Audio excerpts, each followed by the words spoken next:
welcome to Connections. I'm your host, April Healy. I'm here back with Laura Armour, my super good friend, as you know, and she's over operations at Bethel Atlanta and over the internship year of BASSM. Welcome back, Laura. Thank you for coming. Here. Yeah. I love Anytime. having you. Yeah. I'd love to talk to you more about your family this time and just like get to know some ways that you like walk through that. And so can you tell us about how you first were trying to get pregnant? I know you had a little bit of, it took some time and you had some challenges with getting pregnant. Yeah. So can you tell us just about that story and then how you found some peace along the way in there? Yeah. It took us about, I think it was 3 years from the time we started trying to get pregnant to when my girls were born. I have 2.5-year-old twin girls. Yeah. Tons of energy. Tons of it. Tons of energy. Emma and Claire. Beautiful girls. Yeah. They're fun. So it was definitely a process that we didn't expect. You know, I think you first get married and you're like, don't get pregnant. And then the minute that you're ready to try, you think it's just going to happen. Yeah, you like wish you were pregnant yesterday. Yeah. And so it's funny when I say like it, was a 3-year process, because in the middle of it, it felt much longer. And I know many people have experienced a much longer process than that. But the pain and the disappointment month to month is the same. And so it was an interesting journey. It was something I never expected. And we experienced some losses along the way that I didn't expect as well. And so I remember having, it was after I had had a miscarriage, and just really kind of processing with the Lord, because I was angry, like this wasn't my battle. I've already fought a battle, and I'm entitled to not have to fight another one. Right. And I just remember the Holy Spirit asking me, can you lay down your right to understand, and will you trust me? Wow. And it was really just a kind of pivotal moment for me, just in the process of really holding on to trust and really holding on to peace just throughout it. I had been super intentional throughout the whole process. I refused to stop celebrating other people. So it wasn't easy, but it was just this internal thing of, I have a huge value for life. I have a huge value for children and family. And the enemy was stealing enough from me. I refused to give him greater victory. And so, friends along the way, they'd be having their first, second, or third child, or and I would just choose to celebrate. I'm not saying I didn't have those moments where I was sad or wondering if it was going to happen for me. But I think that was just a big deal for me in the process of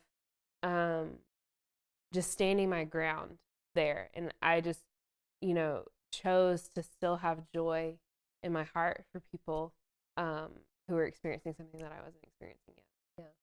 Yeah. That's awesome. How did you find, I know one of your things that you feel like that you do carry is peace, and you feel, and can you just describe like how you feel like you've got that from the Lord and how you carry it? Yeah. I mean, I think it's part of the nature of God. Yeah. He's the Prince of Peace. And so the fruit of the Spirit. So I think it's our inheritance to be a people of peace. One thing I found when I was at the University of Georgia working at the Wesley Foundation is when I would do outreach, a lot of times people would have all these arguments against God or different things like that. And I remember one time one of my interns asked someone, well, do you have peace? And it totally shifted the conversation, and it totally shifted even the atmosphere with this person that we were talking about. They're like, wow, no, I don't. They had everything else, anything else that we tried to offer. And so I think it's something that is unique, and it's something that should mark us as believers, and it's something that I haven't seen the world offer. I think it's just, something that is a heavenly trait, and it's something we have to give away. I've always found myself coming into groups, organizations, or places in times of transition, and I always ask the Lord, why? It seems like I come in and everything changes, or everything, something bad happens, or it's just always a point of transition. And I heard him say, well, you carry peace, so release that into the environment. And so Wow. I think a lot of times when we're wondering things that are on our life, look at the environments you find yourself in, and you probably carry the answer to Wow. those. That's huge. Yeah. Um, how have you been able to find peace when you don't feel like it's present? Yeah. I mean, I think for me, it's something that just comes out of the presence, and comes out of just moments with the Lord. I think it's something that's very internal and something very deep, Yeah. um, that you have to tap into.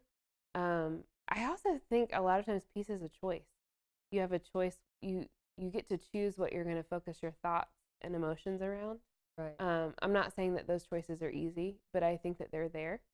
Um, and so I think that we get to choose that. I remember in some of my just more difficult moments, in our pregnancy journey, and then even after Emma was born, um, I would have these crazy moments in worship, where I felt like I was the only person in the room. I mean, there were 500 other people in there, and I can only describe it as holy.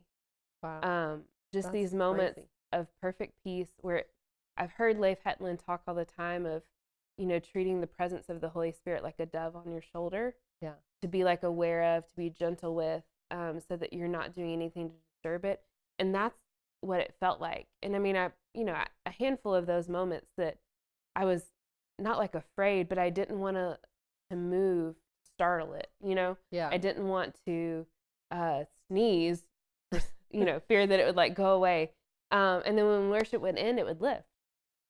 And in those moments, it was like my grief was suspended, the pain was suspended in the moment, and I just felt this holy, holy peace.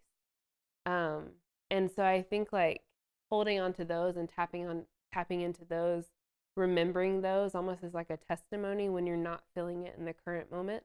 Okay. Um, That's uh, I think is a great tool. And I mean, I've definitely had my fair share moments of not holy peace. yeah. So I think when you can recall this to memory, and be like, man, yeah, that's what's available to The testimony. me. Yeah. Wow. That's really good.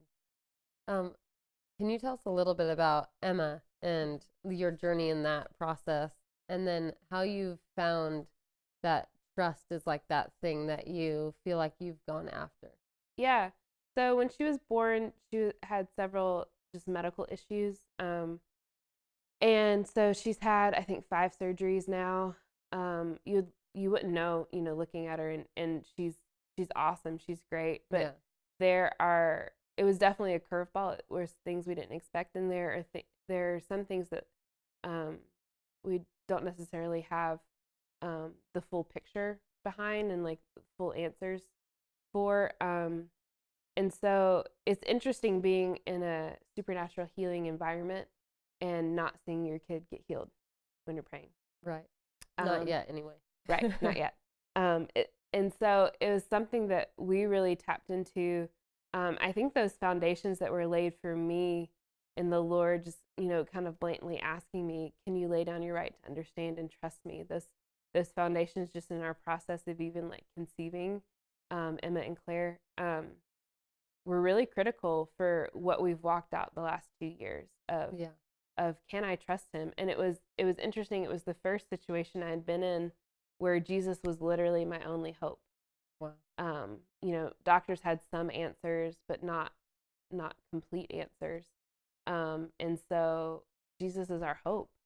And that I think was the most challenging thing for me, and the thing I had to confront in myself of like, oh wow, there's a lot of places and areas where I still depend a lot on myself or Yeah. the technology of our society Right. or my own comforts, in America. And just a real challenge of like, wow, you are my hope in this situation. And what does that look like? What does that look like to live and trust?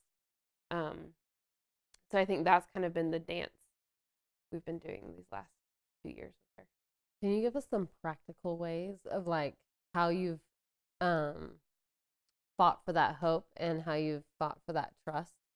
Yeah, I think for me, hope has been the hardest thing to hold on to, because um, it's hard to hope in an outcome and be disappointed Yeah. in that.